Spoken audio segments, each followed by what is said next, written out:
வணக்கம். நம்ம இன்றைக்கி பார்க்க போகிற பதிவு வந்து ஏற்கனவே இந்த வீடியோ நான் போட்டிருப்பேன். அதோடைய முழுமையான விளக்கமாக சொல்லுங்கன்றதுனால இப்போ அதை விரிவாக நான் சொல்கிறேன்.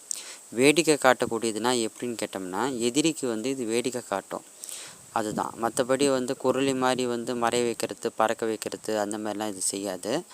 ஆஞ்சநேயரை பொறுத்த வரைக்கும் நேர்மையாக குடி, போதை, தவறான எண்ணங்கள், இந்த மாமிசம் இதெல்லாம் சாப்பிடாத இருக்கணும் 48 நாள்.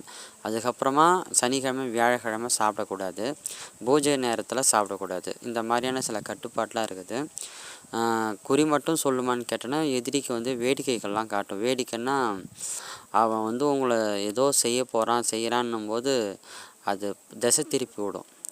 திசைனா எந்த மாதிரின்னா உங்ககிட்ட வராத அளவுக்கு அவனை திசை திருப்பிக்கிட்டே இருக்கும்.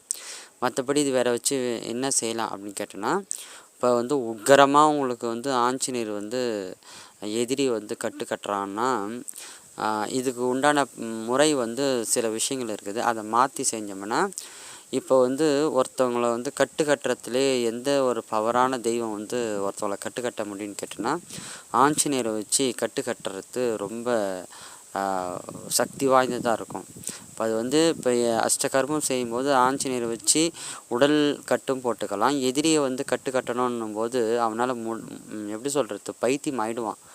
துணி கிழிச்சின்னு பைத்தியமாகிற அளவுக்கு அவனை பைத்தியமாக்கி விட்டுடும். இது வந்து இங்கத்தி தேசத்தில் கிடையாது.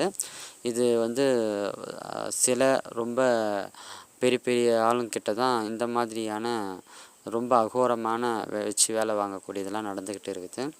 ஆனால் அது செய்கிறது சரியாக தவறான்னு நம்ம பார்க்கும்போது நம்மளை காப்பாற்றிக்கலாம், மற்றவங்களுக்கு கெடுதல் செய்யாமல் இருக்கிறது ரொம்ப நல்லது. ரொம்ப அதிகமாக தொந்தரவு கொடுக்குறான்றப்ப நம்ம எப்பயும் போல் உத்தரவு கேட்டு செய்கிறதுல தப்பில்லை.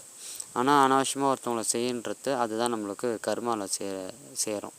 அதுக்கப்புறம் அதோடைய பலன் வந்து தெய்வம் சொல்கிற வேலையை செஞ்சாலும் அதோடைய பலன் வந்து கட்டாயம் அது நீங்கள் அனுபவித்து தான் தீரணும். அதனால் பார்த்து செய்கிறது நல்லது. இப்போ நீங்கள் வந்து இது குடுவையாவோ இல்லை சிலை வழிபாடாவோ இல்லை மை முறையில் இது செய்ய முடியாது.